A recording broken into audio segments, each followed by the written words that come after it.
and welcome to Carers Talk, the podcast for carers, where we share advice, information and carers' experiences.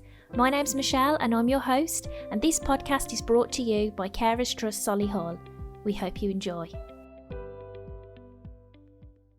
Hello, and in today's episode we are going to be talking about energy, such as the rising living costs, what support there is for people struggling, and how we can be more energy efficient. I'm joined today by Melinda Tompkins, the Outreach Development Manager from Act on Energy. Hello, Melinda. Hello, Michelle. Thank you for joining us today, Melinda. Would you mind explaining a little bit about Act on Energy and the kind of work you do? Okay, yeah, no problem. I'll just do a little bit of a back history of who we are and give a little bit more information on that. So Act on Energy is a non-profit charity based in Evesham and just recently an office in Birmingham. Act on Energy's journey began as Warwickshire Energy Efficiency Advice Centre in 1998, when they were created by Stratford-upon-Avon District Council. So they assisted the District Council in meeting their obligation under the Home Energy Conservation Act 1995. Act on Energy became independent of the council in April 1999, but continued to work with central and local government and social landlords to achieve their energy efficiency, sustainable energy and affordable warmth objective. In 2008, we celebrated our 10-year anniversary and marked the event by rebranding the charity as Act on Energy. This new name reflected our vision as a future-thinking organisation and desire to promote ourselves as more than solely an advice organisation. We've just celebrated our 25 years in 2023. Oh, that's fantastic. I think we did our 20th a couple of years ago as well. That's fantastic. It's brilliant. Congrats. Yeah. No. So what we do, going back to that question, we encourage any energy conservation by providing free impartial advice to householders and small businesses in Warwickshire, Worcestershire, Coventry, Solihull, Birmingham and the wider West Midlands. We support households through their energy journey, offering free full home energy information, advice and guidance, enabling householders to make decisions that will provide better health and economic outcomes. The support is offered through our free advice line, where the energy advisors will assist with a query, also offering home visits if needed, to give the householders that personalised advice. So this is all a free service, and we also attend local events in communities to try and interact a little bit more locally within those areas as well. We have 15 outreach officers that cover the whole of Warwickshire and West Midlands. That's Birmingham, Solihull, Coventry, Worcester, Redditch, Bromsgrove, Dudley, Sandwell, Walsall, Wolverhampton, Stratford and Warwick.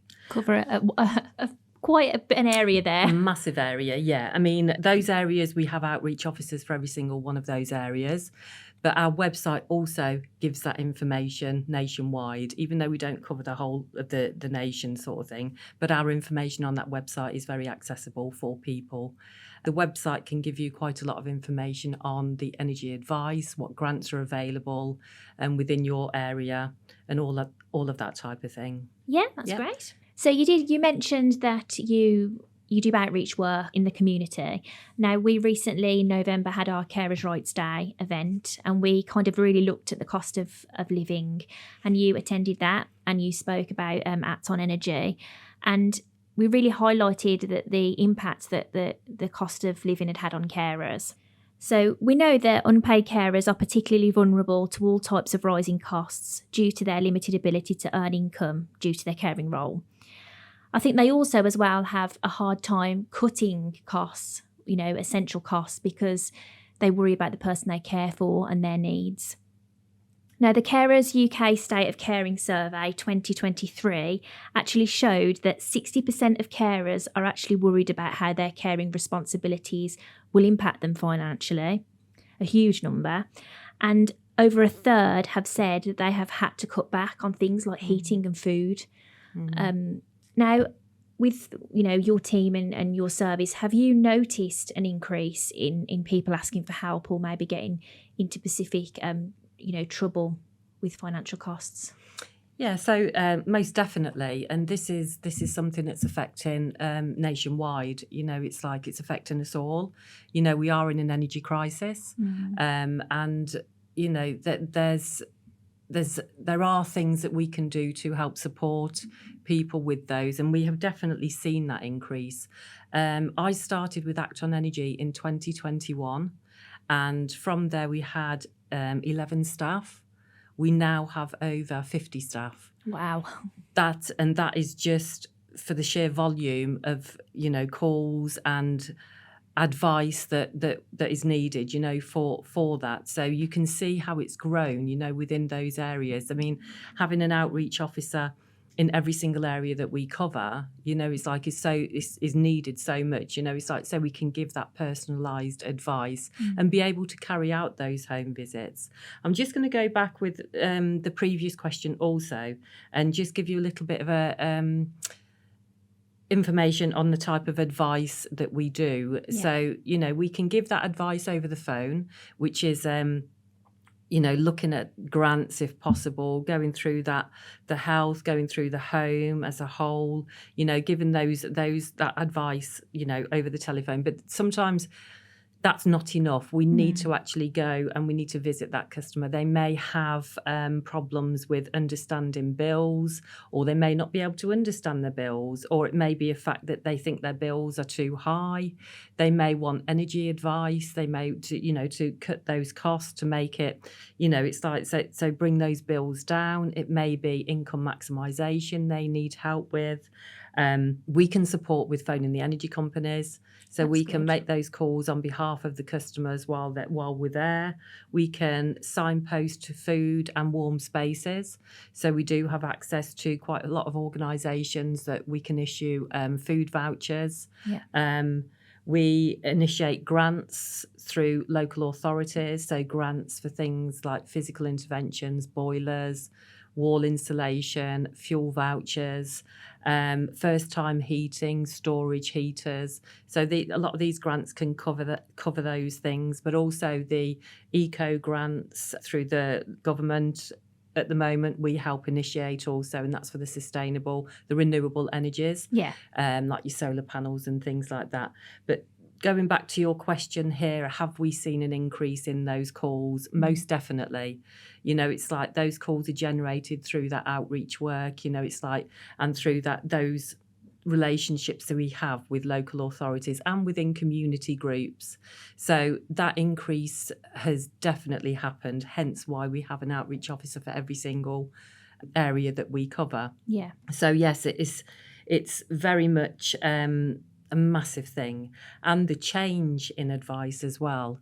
It's like seeing that change, it's like it was, energy advice, and there was renewable energies, but now there's a lot of helpful debt, it's like, so there's the debt aspect, it's like the signposting to debt advice, the benefits and welfare check that we have somebody now in-house that can help with that also. That's fantastic. We can give that benefit and welfare advice within house sort of thing. Energy saving tips, massive, because I think it's that educating people. We all get into habits, don't we? Definitely, yeah. So we've got into those habits where we leave the TV on, or we fill that kettle up, or we leave the lights on, or we keep the heating up full, because we've never really had to, I suppose, monitor it as much. No, and you're not aware as well. I mean, I remember in 2021, we had a session with yourselves, and a lovely gentleman came to do a talk to some of our carers. Can't remember his name. David. It might have been David, yeah. And, he gave out things like temperature gauges and all this, but he made me aware of how much it is to boil your kettle and, not filling it up to the max. And how much the effect of just turning your heater down by a couple of degrees, turning the tap off when you brush your teeth, all of these things. All of those, yeah. And also smart meters. They're huge when you actually see, what you are spending and what appliances actually cost. Yeah. It does open your eyes, doesn't it? It definitely does. And within those home visits and within that energy advice that we do over the phone, we do cover all of those aspects. We can refer also to priority service register for vulnerable or for vulnerable customers, there's different grants and different schemes that we initiate also that we can signpost to or refer to. So yeah, it's like that the service that we do, like I said, it is all free as well. It's like It's incredible. yeah, and the outreach officers, and not just outreach officers, the whole organisation, the people that work for, are so passionate about what they do. Yeah. Helping people is their first and foremost priority, even if it's just a little thing to us. It's vital and huge It to must them. be a massive, it could be a massive thing to them. It's like, and we see that day in, day out. It's like how you can change sort of like people's lives. Another big thing that has been identified through the Office of National Statistics, that people's mental health is very much been affected. It's like around a third of adults reported increase in the cost of living has negatively impacted on their mental health. And this report was January 2023, so, a year ago. So imagine what it's like now. It's got to have increased, it's like, and the most common things that are affecting people are not being able to afford to heat their home. With that, you have not just that physical and health impact, you also have that bigger impact, it's like of your home, it's like the structural sort of thing, it's like completely, and damp and mold, yeah, and I think that's important when you come to carers, because they're not just thinking of themselves, they have vulnerable people that they have to look after, that may need to be kept warm and things like that, and also that mold they could be more susceptible to. So it is hard. That's definitely been on the increase as well. That has definitely increased since we've been in, this energy crisis. The amount of people that, are actually choosing not to heat their home, it's like, or they're using temporary heaters, which possibly may even cost more than turning on your gas boiler. It's like, but they think, it's a smaller thing, but it's actually run by electric. And electric is 3 times more expensive than what gas is. It's like, so it's about looking at that and educating people and making sure that they are keeping themselves safe and healthy. It's like, because that's the biggest impact, it's like people's health, it's like, and it's that physical health all, as well as the mental health, it's like that's being affected by the energy crisis. Just to be able to go in and help people. Sometimes you can't do what you want to do because there's restrictions there's limitations within the work that we do, but we will go above and beyond to actually help that person the best we can. And I guess it's so individual, isn't it? It's very much like our organisation. Every care is unique in their situation, and I think with yourselves, depending on what grants or support is on offer, is individual to that person and their circumstances, isn't it? So I can imagine having that tailored help would make such a difference. 100%. And that's where the beauty of the organisation is. It's like going and visiting that person, getting that story, it's getting where they're coming from. And, we may go into somebody's home and they may have called, they need help with their energy bill, they can't get in touch with the energy provider. But while we're there, we may actually identify something else. It may be that they may be eligible for a grant for maybe something, it's like a new boiler, or their boiler's not been working, or it's like they're not claiming the benefits that they possibly should be claiming. Which a big thing. Which is a massive thing. The amount of people that are not claiming what they should be claiming because they're either digitally excluded, they haven't got the resources to be able to do that. They didn't know. They're just not having that information there for them. So it's about identifying those things and enabling the customers to be able to do that, themselves, with our support. Obviously, it's like and it's empowering as well. I was going to say it's about giving the individual the tools, so that they can be more energy efficient, I guess, and have that support. Definitely, and it's a vital part. I think that energy piece, that energy advice, looking at the home as a whole, not just the bricks and mortar, but you're looking at the people that live there, their behaviours. You're looking at that whole, the health, the income, all of that. And having that information for us can enable us to be able to assist and support a lot more for them. You know, it's like, and looking at the bigger picture sort of thing. So it's building those relationships also, you know, and building those trusting relationships and respecting that person. Yeah, and their situation. And their situation. You know, no two situations are the same, you know, but it's about identifying and educating people and letting them know that they're not alone. I suppose we're all going through the energy crisis one way or another. So it is about identifying that and making that person feel that they are not alone, you know. And that they're seen. And they're heard, most definitely. Yeah. One of the questions that, you know, that we often sometimes get from carers is that what would happen if the person they care for actually relies on maybe equipment.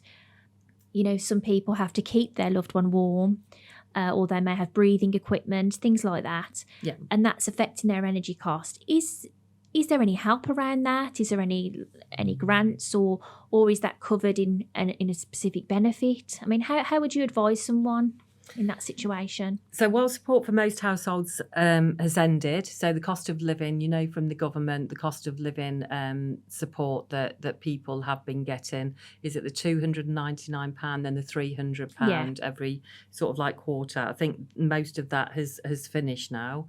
You've got people with disabilities, pensioners will continue until spring 2024 to continue to get those. More information on that help they can get from the government website.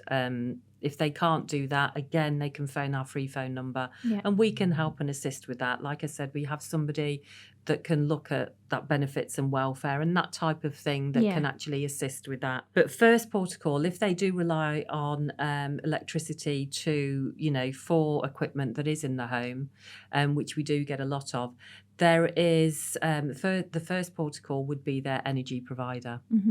You know, they have a duty of care to be able to support. If the person is struggling to pay, then there are payment plans that they can set up for them. So that is something, again, you can find that on the website as well. On the government website? Yeah, that is available on the government website also. Energy providers now, you know, have that duty of care.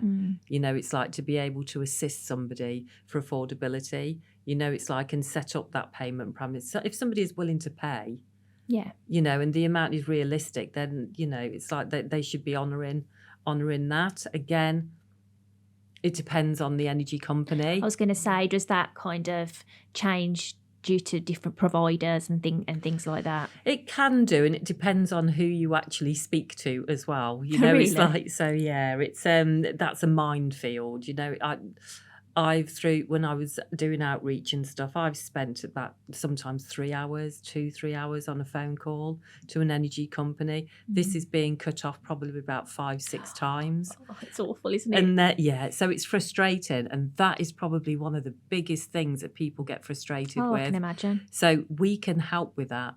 That is what we do. We can come into the home and we can ring that company for you. You know, it's like, and we can speak to somebody on your behalf. And that in itself makes a difference, because a lot of people don't know what to ask for, you know, the jargon of this kind of thing.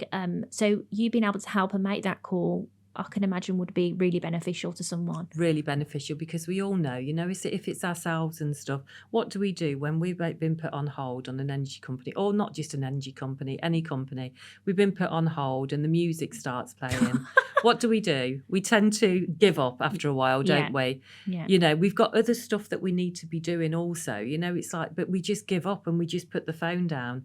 What does that do? It's like a spiral effect then. If people are doing that, they're not then talking to the energy companies. They're not resolving maybe the issues that they do have because of not being able to get in touch. So that is probably one of the biggest things as well that you know, we do help with. You know, it's like understanding bills and stuff like that as well is another one. You know, it's like people not being able to understand the bills, just being able to go in and we can look at that bill and we can say, it's been estimated, so you don't actually owe that much, you know, that type of thing. I've done it. I've put the phone down on people. You know, it's like when I've got frustrated and stuff like that, when I've not been able to speak to somebody or that sort of thing. So yeah, that's where we can go in and we can help with that as well, to stop that whole thing from spiraling. Yeah, definitely. Yeah. And when you mentioned as well, when they estimate your kind of costs, I know certainly that everyone's, if there was on fixed rates, they were really jumping up, wasn't they? And a lot of people actually found that they went up too much. Yeah. Has that kind of come down now? Have you noticed that's better? When obviously all the price increase, it's like when it started back in October, was it 2022? Then that it was recommended that you don't change provider, or you couldn't actually. It was all the same, you wasn't couldn't it? change provider. If you're on a fixed tariff, then happy, because it's like your fixed tariff was not affected by that. It was recommended when it started to level itself out, which is just about now, I suppose, isn't it? If you think about it, they're advising, yes, look for the best tariff. But to be quite honest, to go onto a fixed tariff, there are some good deals out there at the moment, but just be mindful that if you do go on a fixed tariff and then the prices do all of a sudden, for some unknown reason, come right down, You're going to be paying more. You're actually fixed on that tariff. It's like, so it's about giving you that information for you to be able to make that decision. Yeah. We can only advise. We can only give you that information that we know about. That advice and that guidance is there just through our experience. So we can give you that for you to be able to make that decision yourself. Yeah. So yeah, everything we do is about you making those decisions yourself and being informed. Definitely. Yeah. Just quickly going back to the different providers and how they can support. They do have vulnerability lists, do they? They do. So you've got the Priority Service Register. Right. So if you have a vulnerability, medical issue, under 5 and over 65, we can refer to the Priority Service Register, signpost somebody to it, or sign them up, sort of thing. It's like, so we can do that also. Okay. Yeah. And when you're on that list, what does it mean? That's Priority Service Register. So you can be on the Priority Service Register through the National Grid. What that would do, if there is power cuts, they would look to get to you as a priority, because you may keep medication in the fridge, or you may need equipment to be able to enable you to continue your day-to-day life. I see. Sort of thing. And obviously for vulnerabilities for the elderly and for the young as well is needed, for the heat and all of that type of thing. So we often come across carers who may not be on a benefit, but they are maybe on a low income. Are there any grants or help that they might be able to get? We would always refer them to the energy company, yeah, first and foremost. Some energy companies, have little payment plans that can assist with, and some energy companies actually have grants that can help also, dependent on circumstances and criteria and eligibility. Through ourselves, we have the Warmer Homes West Midlands. What that helps with, that can help with energy saving advice. So that's that core advice that we go into. The energy saving measures. So that can be like your low cost measures, things like radiator reflectors, light bulbs, energy saving light bulbs, draft excluders, and electric blankets. We can also help with that income maximisation piece also. There's the Household Support Fund, which is initiated by ourselves, but as a local authority. So that's all homeowners, private rented tenants and housing association, council tenants can apply for energy vouchers or energy payments and help with paying off energy debt. So that's if they live in Solihull, have a combined gross household income of no more than 31,000 per year, have no household savings, and have someone living in the home with a vulnerability. All that information is on our website. That can help anyway, because you would have to go through there to be able to apply for that. Okay. And then there's the energy efficiency scheme, which is the ECO. This aims to make homes more energy efficient and helps reduce carbon emissions and alleviate fuel poverty. Mm-hmm. So that's those renewable energies, that insulation, broken or inefficient heating systems that can help also within the home. And I think that's about it. There is the Cadent one also, which you've got, but all the information is on our website that, with the different schemes that are available now that can help with debt, payments, renewable energy, physical interventions, things like boilers and all of that sort of thing. So there is a little bit out there. It do. I mean, that's more than I thought. I think that's incredible. There's so much, and I know that different councils, boroughs will all have different things. And I know on your website you can actually select, can't you, the area that you're in. Yeah. But I don't want people to be discouraged if you're not on the computer or you don't have internet. Yeah. That they can just call you and get this information as well. Call that free phone number. Like I said, those energy advisors will be able to help with all of that. And it may not need a home visit. They may be able to do that all over the phone. If they do want a home visit, like I said, everything is free. We don't charge. Obviously, you've got the grants and stuff. Yeah. But if you are eligible for grants, then yes, they are free. But none of our service we charge for at all. All our information is free. And home visits are free also. Do you have any energy efficient tips that might be helpful to some of our carers? Or people in general, really? Yeah, just in general. Yes, there are some energy saving tips. So the current cost at the moment, the current cost for your gas is 6.89 pence per kilowatt hour, and the standing charge is 29.6 pence. So that may mean nothing at all to people. Yeah. But when we look at that, so if we look at gas, if we round that to the nearest pence, that's like 7 pence per kilowatt hour.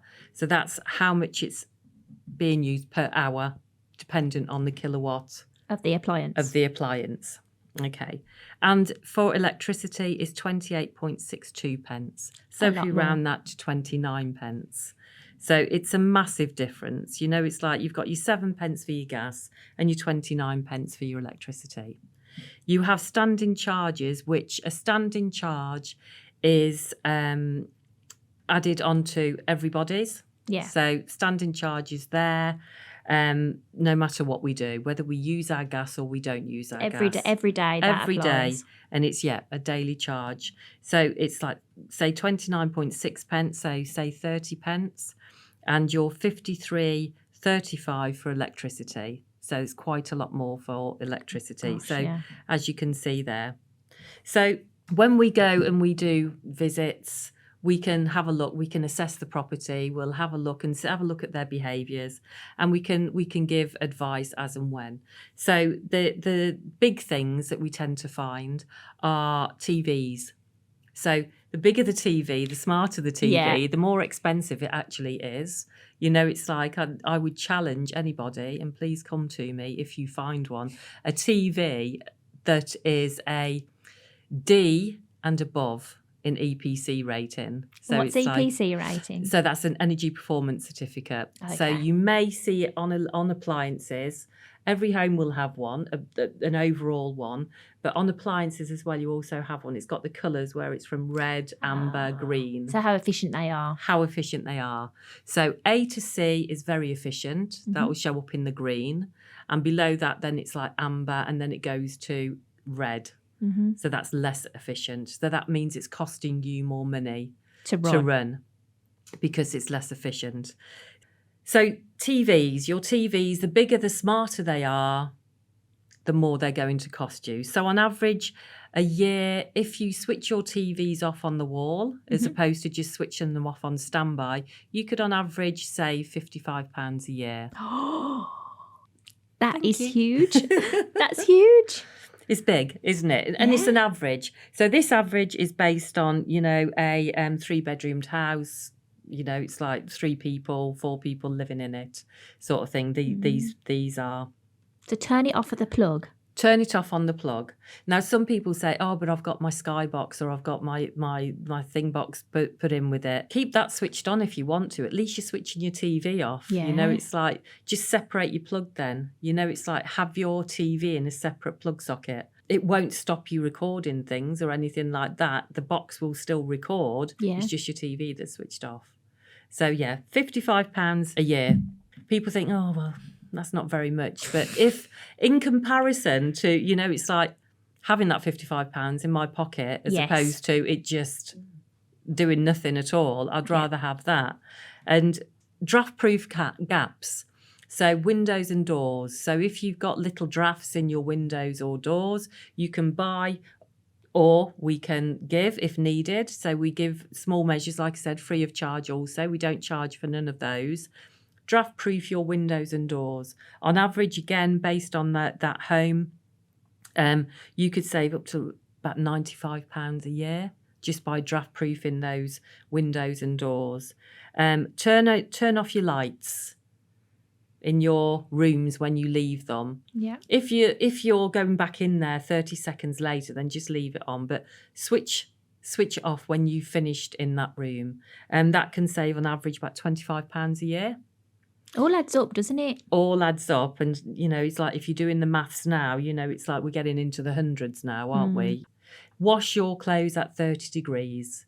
Now, people say, oh, no, I like to wash my bedding and towels on about 60. I would say probably drop it to 50 then, if that's something you need to actually do. Yeah. But be mindful that the washing machines now and the detergents are actually made to be able to wash at lower temperatures. Yeah. So just be mindful of that as well. I was one of those people. I was like, I don't mind clothes, if very freshy clothes, but my bedding and that, but I was changed by the detergent I used and how effective it was. Yeah. And so I would encourage people to give it a go. Yeah, most definitely. You can roughly save about £29 a year, which may not seem very much. But again, if you're adding it to the other figures that we've said, just by doing those small things, it's starting to add up. Tumble dryers. People during the winter use their tumble dryers. That's £60 a year. Wow. Again, these are averages based on the size of the home and the amount of people that live there. Yeah. If there's one person that's living there, then it's going to obviously be a lot less that you save because it's just the one of you. Yeah. Taking a 4-minute shower. People say, really? It takes me 4 minutes to get in there. That's fine. But as soon as you switch on that shower, that's your 4 minutes. And this is based on an electric shower, not one that's connected to the gas. Right. Boiler. So a 4-minute shower, £70 a year. Oh my gosh, that's one of the biggest of the ones you've mentioned. One of the biggest, and it's mindful of this. So how many times are we showering during the day each? It's like that to me is like huge. It is. And I think as well, with a lot of these tips, it might not be that you can implement all of them. When we're thinking about carers, they might have vulnerable people, they need to shower more often, or they have a lot of washing, so they need their tumble dryer. But if they can even implement a little bit of those things, they may see a difference. It's what works for them. Exactly. It's like you said, if they need to use the washing machine more and the tumble dryer, then make sure that you're switching your TVs off then. It's like, and not just your TVs, it's anything that goes on standby. So that can be laptops, mobile phones. How many of us keep our phones charged overnight? Yeah. Microwaves when they're on standby. It's like if they have a clock.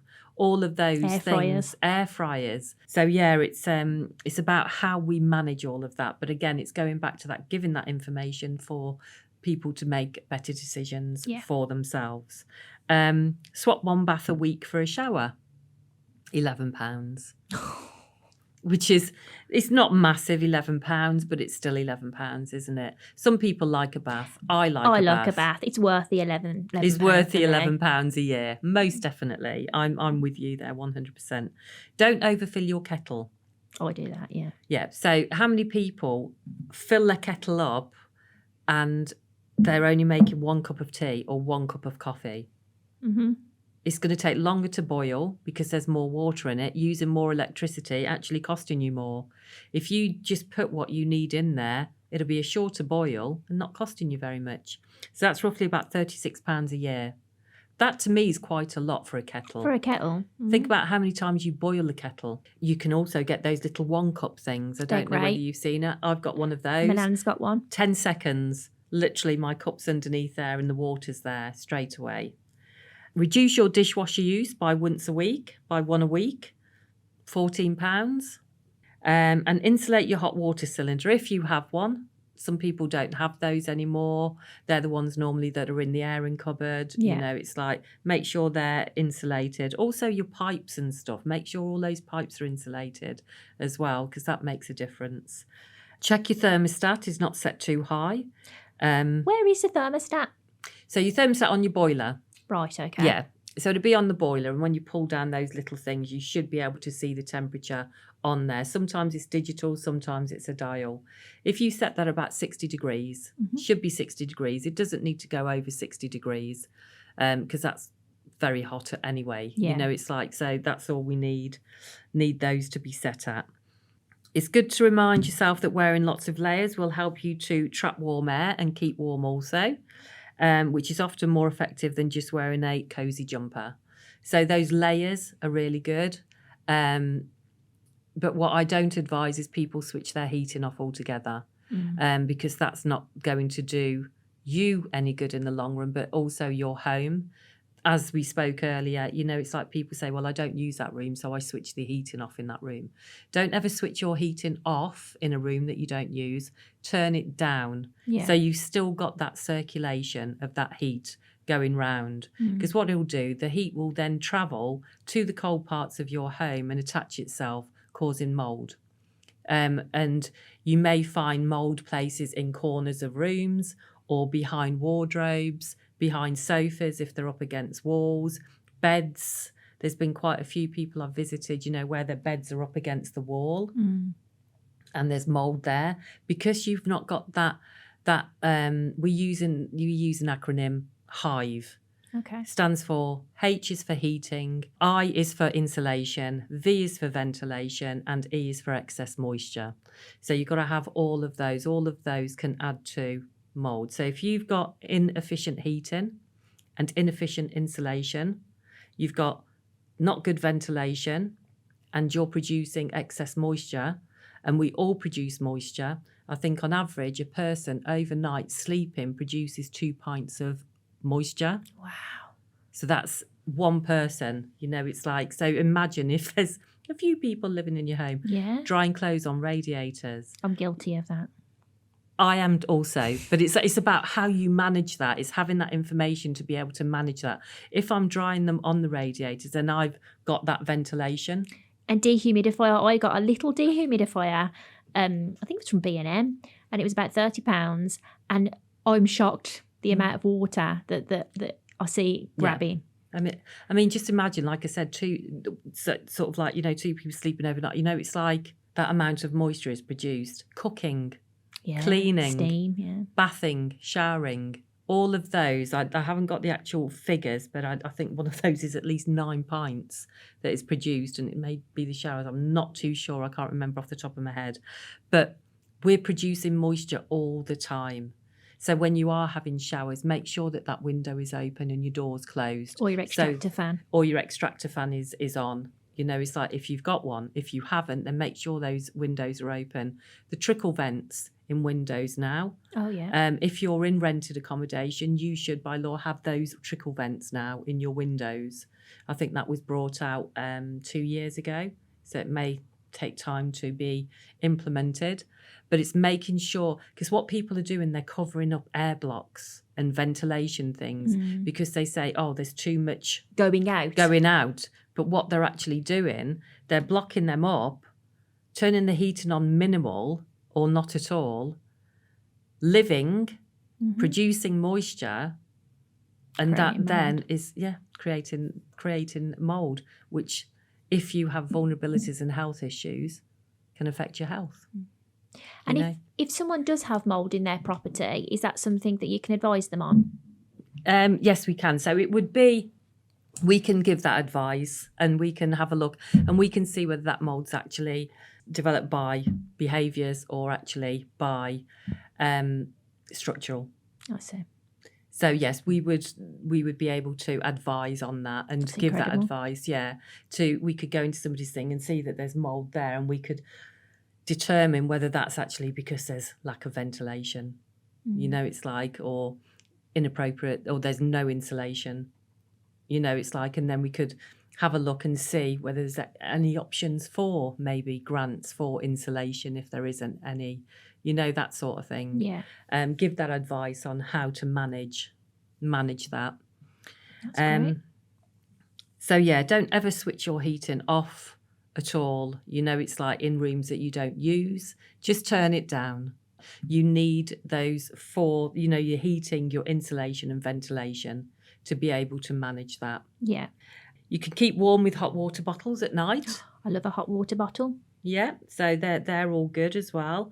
Close your curtains wherever possible to keep the heat in. People say as well, it's like, oh, what other things can I do? Carpets. I had a phone call the other day. Oh, this customer, they've got no wall insulation because they've got solid brick walls. They've got lived in a listed building, so they couldn't have the windows double glazed. So literally they had wooden flooring everywhere. For me, it's like there's not much you can do on those elements with listed buildings because you can't have those insulations unless there's permits and stuff in place for that. For me, it would be that natural sort of like insulation, carpets, curtains. Just furnishings in general, doesn't it make a difference? Yeah, 100%. So yeah, sometimes there's things that we can't actually, it's like do to help, but we try and find other options that that can probably make it a little bit easier. That's great. There's loads there and stuff that I will be taking on personally as well. So thank you, Melinda. I think that's been really, I know that's been really helpful. And what I will do is in the show notes, I will put Acton Energy's website. I will also put your telephone number. Would you mind just saying your telephone number just in case anyone listening just wants to jot it down? So the free advice line is 0800 988 2881. Fantastic. And if you are struggling with any kind of energy issues and you want to speak to someone, they are the people to go to. But also there is the Carers Trust as well. And our number is 0121 788 1143. Thank you for listening and we hope you found it really helpful.